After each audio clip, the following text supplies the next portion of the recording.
We are here with nearly the entire cast of Desire Lines.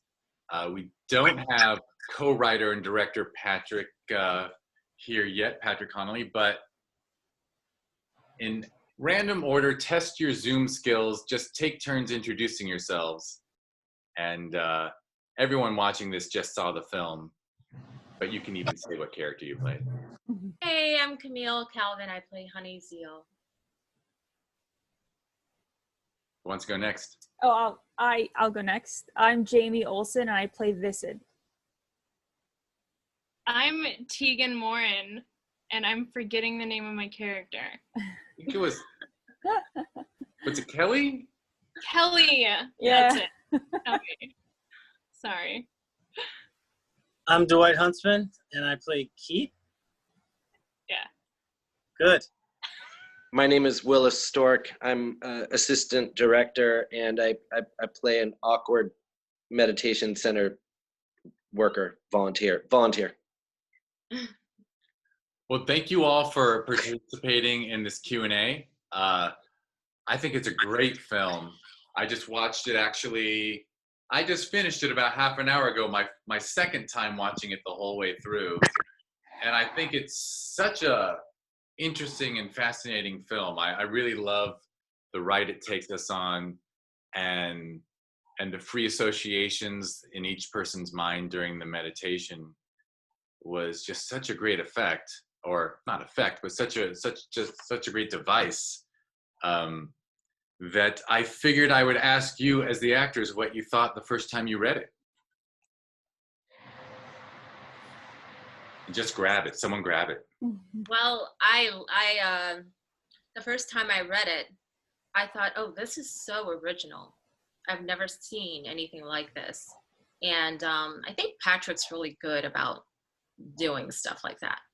I had the pleasure of working with him on a short film, Creeping Ritual, and I felt the same way when I read it. I was like, what?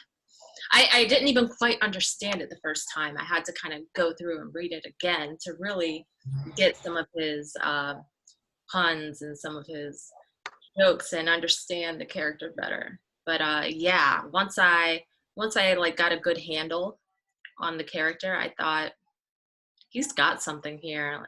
I thought it was really cool. Yeah, I felt the same way. Oh, sorry. I felt the same way. Patrick is trying to come on right now. Oh. Go ahead. Nice. Sorry. Yeah, no, I felt the same way. I was a little,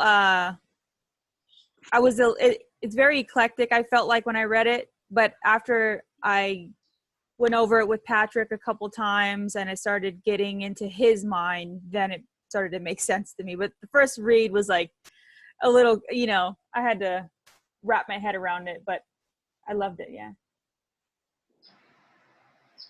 There's and on Patrick. The page, you didn't even get to see all the really cool devices. The editing is so good in this film. And the way Patrick manages, there he is. I can see you. Big Pat. Wonderful work, sir.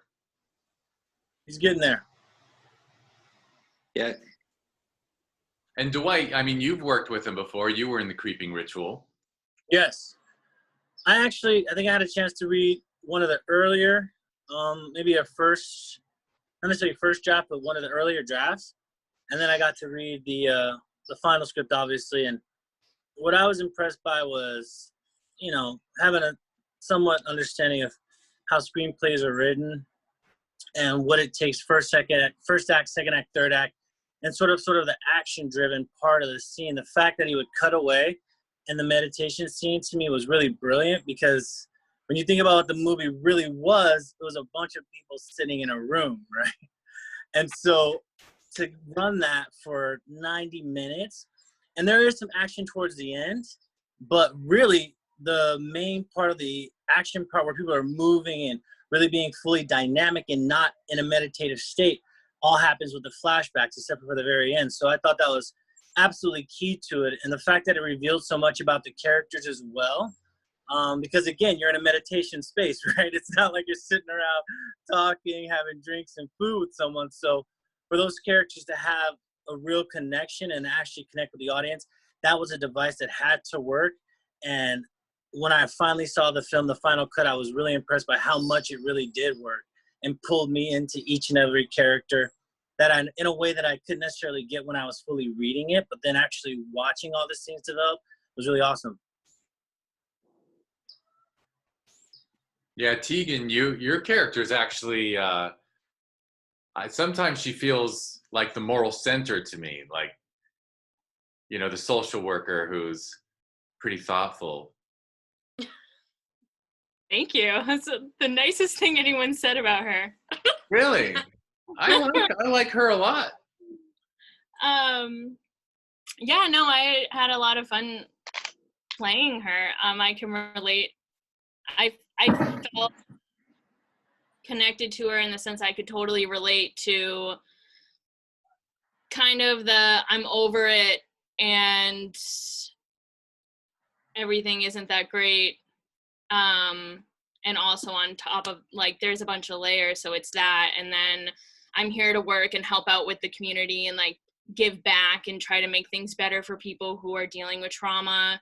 I have my own trauma with my mom and growing up, and then also she has this like flair of ignorance and insecurity within herself as well. And I always enjoy seeing characters like that who elude some type of confidence and also admit to insecurity. It's something I can really relate to on my own personal level. And Willis, you were AD as well as filling in that spot for the person who manages the space? Yes. Excellent. And Patrick, can you hear us? Can you you're actually working right now. Patrick, back you're on mute. You're muted. You're muted, Patrick. I can request unmute actually. Oh, I think okay. he's, I Looks think like he's busy working. yeah, maybe. He's in longshoreman mode. Yeah. Yeah, he might be just working and trying to listen to us. Yeah. I can dig that. Shout out, Pat. Yeah, Hey, with Pat. Champ. Yay. Oh, hi guys. Here it There is. it is. Hey.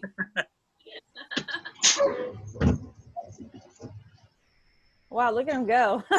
We'll have to discuss another time. That's cool. A glimpse.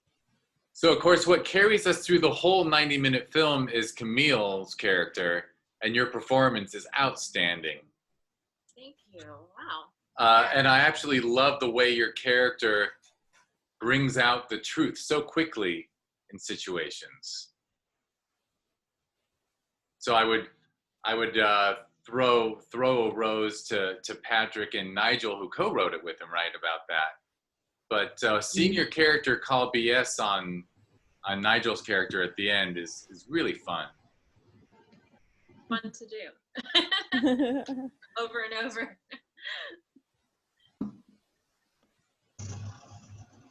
Of all the crazy things, I have a gardener now. I don't know, so I keep muting so that you guys don't hear a lawnmower. No. Oh, Hey, it's a little bit of Pat again. I should actually close my window too. But there's a lot of We're that. tearing it up. Well, when you were on the set, did anyone get the feeling for how unique it would turn out, or was it really just surprising to see the way he chose to, show a face not talking, but hear voiceover, and then the effects to your voices were really cool, so that we could tell it was actually the voices inside heads instead of out loud. I think reading it, the monologues in the meditation, for me, that was the only thing that was very clear of, like, was expected when I was watching the movie. I felt like something I really enjoyed watching it the first time at our premiere was this, like, jarring editing and how he used music, which I think maybe Willis could explain it more about his choice with using the underlining music throughout almost the entire thing, and where Patrick was inspired by that. But that was a specific choice he made that I feel like totally like changed. I mean, it goes without saying that music really adds to the mood and the vibe of a project, and it definitely changed what I was expecting from, and it made it really exciting for me to watch. I agree. I thought the music was it became a character in the film in and of itself, you know. The way he used it both in between the dialogue for transitions between scenes, and then also underneath dialogue to build tension. And the soundtrack is great, and it's available on Bandcamp. Purchase that, so it's a pretty good soundtrack. Nice. Drinking Flowers. Drinking Flowers is the name of the band, yes. Yeah, and they composed all new material for the film, Yes. That's right. which you can tell because it really does moment to moment. It helps tell the story throughout the entire film. And not to speak for Patrick, I just can't tell if he's busy doing stuff. But that was there you are. It was a Patrick. Can you unmute, or you want to talk about To Live and Die in LA at all? Yeah, I can't. It's really loud in here. That's why I had it muted. But yeah, we a couple of movies I watched over the past year. Well, actually, while I was editing it, one of them was To Live and Die in LA, and the soundtrack, Wang Chung did the soundtrack, and they just it's like all this really odd experimental pop music, and it's like it has nothing to do with what's going on the screen, and like the lyrics have nothing to do with what's going on the screen. And it just like totally, it elevates and like totally lifts up in my opinion, and like it gives like a pulse to the whole thing, to the whole film, just To Live and Die in LA. And almost like it gave me, while I was editing it, it gave me permission to pretty much use as much music as I wanted to, because that was somebody who did it. And then I basically said, I'm just going to put music throughout the entire film, kind of like what they did. And if you use cool enough music, it'll work well, you know? And it totally works well. I'm going to throw in, it's kind of selfish, but I own the To Live and Die in LA soundtrack on vinyl from when the movie came out. That's a fantastic soundtrack. So, I own it also, and I listen to it like constantly. It's so Yeah. good. I saw To Live and Die in LA at the Egyptian with William Friedkin in person, and he spoke after the film. He still loves the film. It's so cool. He absolutely loves the film. But he talked about during the editing process, they would edit the picture, and then they would edit the sound. And he basically said it was like a 50-50 split. as long as we got, it sounds like you can hear us. Do you want to talk a little bit about how you co-wrote it with Nigel and what that process was like, and who came to who with the initial ideas? Yeah, I wrote the story. I came up with the story, or wrote the story, or came up with the concept kind of on my own, and then I started writing the script. No, that was during the summer of 2018, and then I started writing the script November of 2018, and I started having Nigel was like on board to be a part of it, and then he would just kind of, it turned into like he was going to play the lead role of this guy Joel Caldwell, the meditation guru, and then he started coming over on Fridays, and just I would kind of like read to him what I have, and we would like discuss the script, and then I started.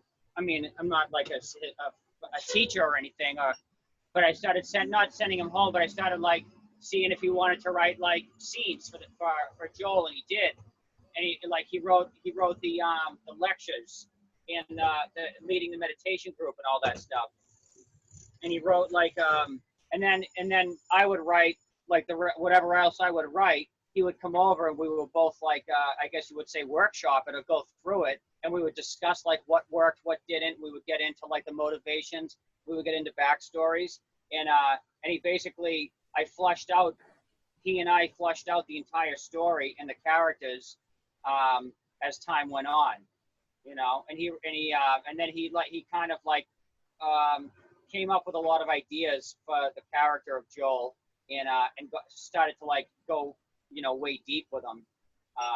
which hopefully that came through on screen. I don't know, but that was the idea, and that and then we just we collaborated in that sense, and that we would basically I would write and or type all week, and then on Fridays we would meet, and I would either type what I had written or I would type what he would written, and then on Fridays we would meet and read it out and just go over it and go over it and go over it. We did that, I think, for probably 2 months, 2 or 3 months.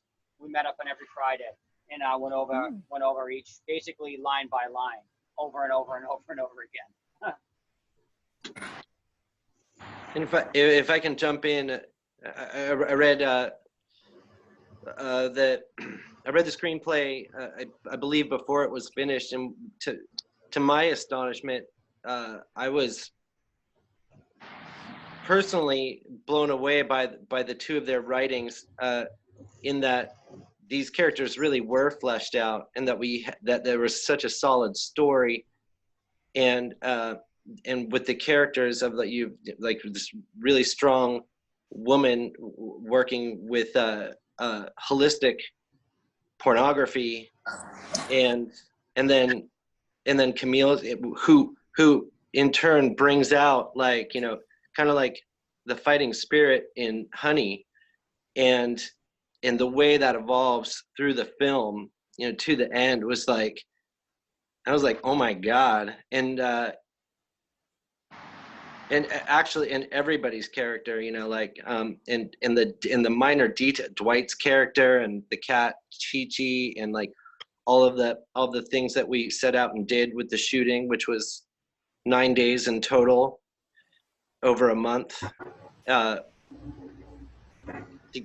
That's it. Just remarkable. Was it 3-day weekends? Yes. It was either Thursday through Sunday or Friday through Sunday, for 4 weekends in April 2019 we shot it. Oh my God, it's like this so long ago.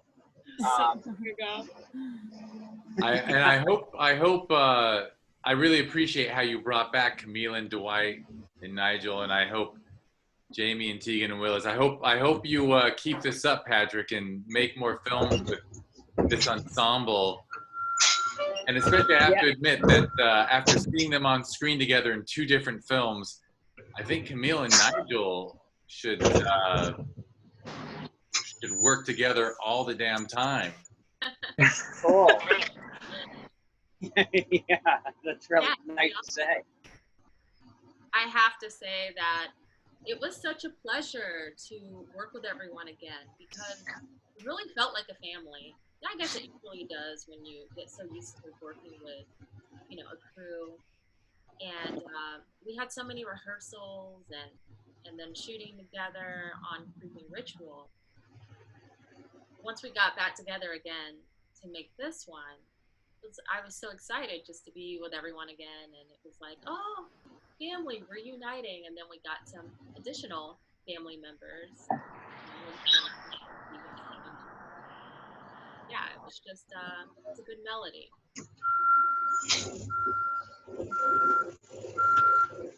I know he's not. Sorry, did we lose Jamie? I think so. Oh, Jamie's back. I know he's not here, but I do want to give a big shout out to Nigel, who set the screen on fire. I mean, that guy, in addition to being a walking Ken doll, has incredible technique. And the way that they chose to shoot a lot of his scenes, especially, I think I was raptured by the long monologue that he had, but that was shot from underneath, so he was looking down at you. I mean, he was so intense, and he's one of those types of actors that you want to like. I think the accent helps, you know, the eyes, the abs, it all helps. But also, you know, to have that darker side of him. I think he had that same sort of vibe in the first one as well. But I mean, his energy and his commitment to the project was awesome. It was great to watch him work.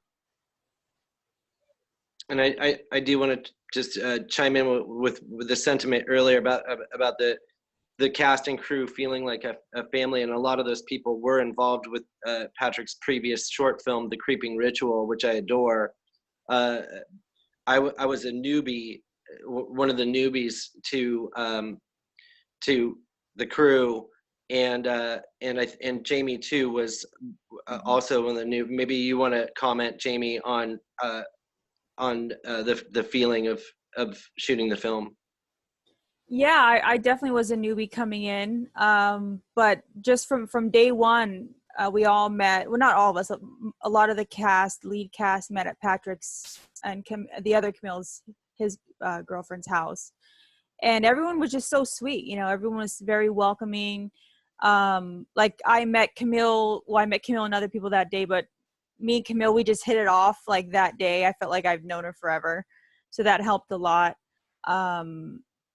And yeah, everyone was just so kind. No one felt like cliquey, or sometimes that's a thing, you know, and with acting and people, but nobody, I mean, Dwight was so sweet. Everyone was just so nice. So very grateful for all you. And Patrick was amazing. And Willis, you are cool now, you know. We've done some other things after, but yeah, I'm really grateful that everyone was really sweet and kind and welcoming. And you burned up the screen, Jamie. Your scenes, your character is so strong and so well defined in such a efficient amount of time. It's really, I think it's a really great performance. Thank you very much. I appreciate that. I second that. And Dwight, you too. I mean, in Creeping Ritual, you really just got to have fun and torment Nigel. Whereas in this one, you do some fantastic acting, sir. That's just some real depth there. Yeah, Dwight, great job. Thank you. I appreciate it. You know, I read the script, and obviously, I thought that I would be playing Nigel's part. It had all the lines, a lot of lines. But I actually liked the character Keith the most when I read it, just because I felt like everyone else had a definitive journey, but I felt like he was the one who was the most injured, right? Like I felt like he had a lot to gain from the meditation that I'm not sure everyone else had the same stakes as him. Everyone else was sort of put together. I mean, Honey obviously was looking for something, and you know, there was something to mine there as far as her growth, and especially, you know, the connection with Visick and the holistic porn game angle, and sort of getting her mind together with that. But I feel like Keith's character really had the most sort of built-in pain, and I felt like that really helped me to sort of dive in. And it was very, you know, I thought the scenes, like even the whole script, it was very, there wasn't any wasted time or words. Everything meant something. You know what I mean? When you're 90 minutes, everything's really got to move the story forward. And yeah, I thought the writing was great, and I appreciated the chance to play Keith. And shout out to Camille, Patrick's wife, who always came through with the vegan yum yums. Gary. Yes, Gary as well. Everyone really, you know, when you have such a short time frame, everyone's got to kind of come with it. And no matter how much rehearsal you get to do on a shoot that short, you know, I think Patrick just did a great job of casting, because everyone brought such a full alive character that there wasn't a lot of overtakes. There wasn't a lot of flubbing lines and all this other stuff. Like, people were locked in. And I think that has a lot to do with the material. And like I said, just good casting. And we also had that chemistry before too, but on something that short, you know, if someone's not ready, it could really derail things, and everyone was really locked in. So it was a really great project to work on. I'd also like to give some credit to Patrick and his team that he worked with. Like, the crew consisted of like 3 people, maybe 5 sometimes. And I think to make such a, like, I can't think of the word, like a professional movie with such a small skeleton crew, which is probably something a lot of independent filmmakers are going to be dealing with in the next coming months. It is possible, and you can still make beautiful art with it. as long as you're open to adjusting. And I know something that Patrick shared at our premiere was not having a monitor to look at and having to really trust his DP that they were getting the shots and work on communicating clearly and with the detail that's important to convey what he wants. And I think there was a lot of like communication and flexibility and taking time to explain and to listen to people who had questions. I think that's the kind of team that I want to be a part of, you know. And I've been on as a PA, or I work in a lot of different areas in the film industry in LA, and I've been on really crappy film teams who are union teams who have been working for decades. And, you know, it's that attitude that can really make or break the experience. And every time, even when it got a little stressful, it was still a really good experience. So I just wanted to give credit to that. Yeah, and visually, I mean, it's for a film that, yeah, almost all takes place in a few quiet rooms. Man, you do so much with the camera and so much with close-ups and angles, and it stays vibrant the whole way through. You actually make meditation vibrant.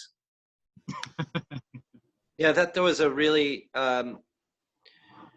really incredible collaboration between the cinematographer John Wynn and Patrick's eye. If Patrick wants to comment on that work. I knew it was going to be handheld cinema verite, and that was like the I didn't write out a storyboard. I didn't storyboard any of the shots out before we shot, and I didn't kind of like, it wasn't totally planned out, which actually John Wynn went into that during our premiere at the Q&A, because like it worked out. When it worked out, it worked, and then when it didn't work, which is only a couple of times, we could have used a little bit more planning. Hold on. But I basically like we wanted a roving camera, and I wanted it as like close and grotesque and as verite as possible. And he did that because there's something about film, like actual film, like 35 millimeter film and digital, wherein film's really nice when you lock it down. This is fine, whatever anybody else does. In my own opinion, film is really nice, like when you lock it down on a tripod and you set and you compose these shots, and there's a lot of movement and all that stuff. And then in my opinion, just from what I've seen and what I've done, digital is really nice when it's like moving and other people are moving, and then you get like 2 or 3 movements at once, which is basically like John made people talking look like there was action happening, and he did it by constantly. We would do take after take after take, and the actors would kind of redo each take, and they would never really do the same thing twice. And he managed to catch the action. I forget what he called it. He talked about how he would catch things that they were doing, and he would get to he would essentially get to the crux of what we were doing, and he would capture it with his handheld camera. And it happened to like coincide with 2 movements at once. I feel like I'm talking too much about this, but what it had to do with was basically like he had as free reign as as much free reign as he could have, and the actors had as much free reign as they could have within the confines of our spaces and where we were. And it worked out. It could not have worked out any better, in my opinion, for what we were going for and what we had. It was kind of like exactly what I was looking for, you know. And I know, Patrick, that you're a major cinephile, and you just mentioned cinema verite.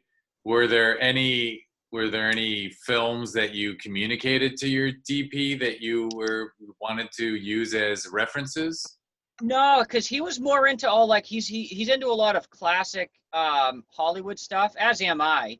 Like he talked about Who's Afraid of Virginia Woolf, and some maybe he mentioned Steven Soderbergh, who I wasn't really familiar with at the time. Sex, Lies, and Videotape specifically, that I wasn't familiar with that I liked. But no, I like the stuff that I actually didn't talk to him about films like Kids and Y Tu Mama Tambien, and I forget, there's a couple others that's just like nonstop handheld verite. And he ended up basically not mimicking, but doing what I must have articulated something to him without mentioning those films, but he kind of I'd say captured the spirit of the films that I was like totally inspired by, which was just for the sheer camera work was films like Y Tu Mama Tambien and Kids and like stuff like Midnight Cowboy, which has a lot of cinema verite, a lot of really cool stuff like that. But no, I actually don't feel like I had mentioned that stuff to him because he kept talking about Akira Kurosawa. He kept discussing Akira Kurosawa during the filming. He was watching a lot of his films while we were shooting, which I thought was really cool. But yeah.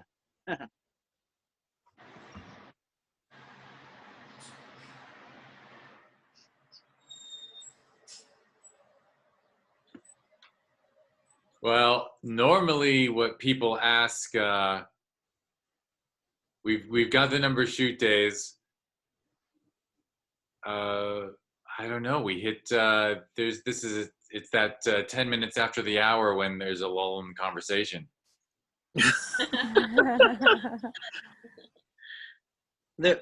I was personally, we missed Patrick for half the year because he goes back east to work on docks, and during that whole time last year he edited the film. When he was back and showed us the early versions, just as small groups at his apartment, just on the computer, and asked us for notes, I was like, oh my God. Like I could not believe what had been carved out of all of this raw material, and further blown away at the premiere, which he single-handedly put together at the Downtown Independent Theater, what the final edit was, and subsequently how the audience, like nearly a full theater, reacted to everything was mind-blowing for me. So I mean, I was thrilled to be a part of this project, even in the small capacity that I was. And Patrick, do you want to talk about any future thing? Yeah, we're working on a story right now. I mean, I'm basically mapping out another story. I'm trying to write another story that I want to shoot next year. I want to shoot another feature-length film. Yeah. And yeah, I want to applaud you for satisfying the Bechdel test. That more than once you had scenes where two women are talking to each other, not about a man. I can talk about that too, because we went and saw the film Sorry to Bother You, and I think it was in the summer whenever it came out, maybe summer 2018, the Boots Riley film.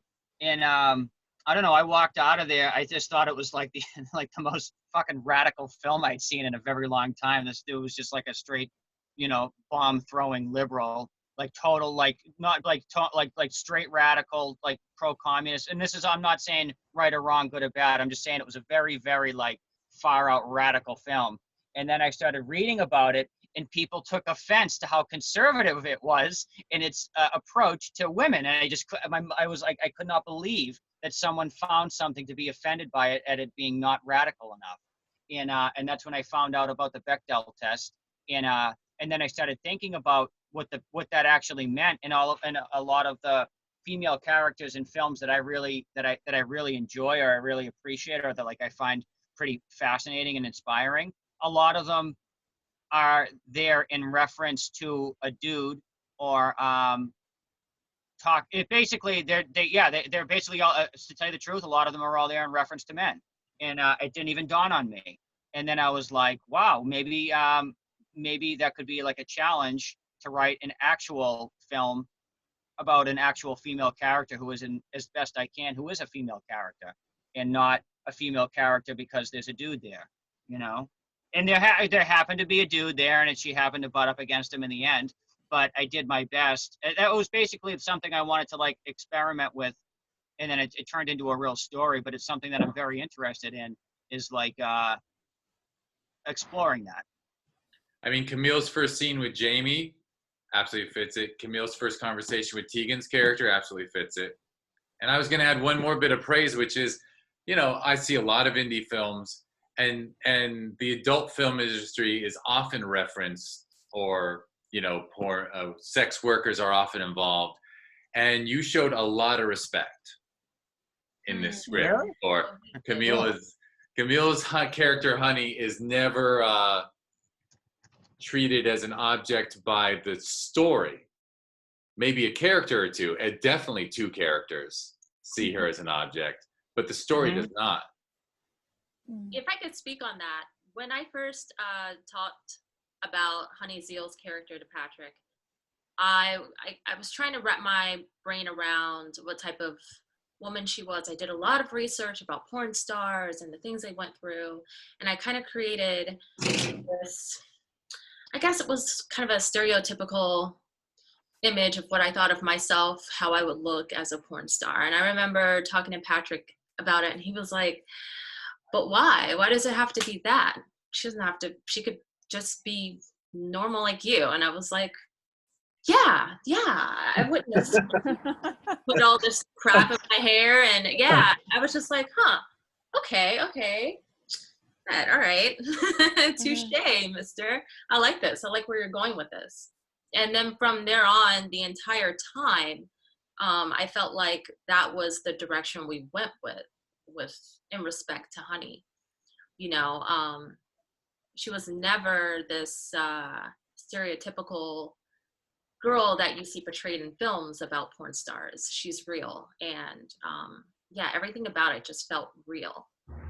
And he mentioned that he kind of just let us actors loose on set. So we would have a couple of takes, and then they would just say, do whatever you want. And it really felt like we just had a lot of space to play in. And it really helped us, I think, bring a sense of realism to the characters that we're playing.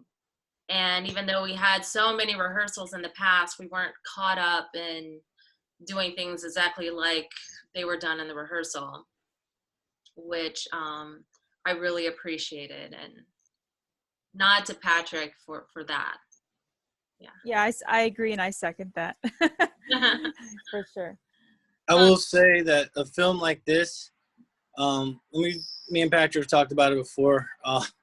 You know, casting is everything, and there was a funny story about the creeping ritual and how the initial casting was interesting and ended up finding Nigel. But I just want to say Camille was so compelling in the role, and she brings such a naturalistic style, but very emotive and very fun. And my wife made a really interesting observation, which I don't hear very often, but I found to be true, which is that a la Marilyn Monroe, the camera really loves her. You know what I mean? Like, she looks good on camera. She feels comfortable with the camera. And I think having that quality in an actress as a performer for this role was absolutely crucial. So my hat's off to you, madam. Like, really beautiful job. That's so sweet. Thank you. All right, well, I think we need to wrap up, but if anyone wants to share something, this is sort of the speak now or forever hold it moment. I did just want to mention another thing on the whole women power situation.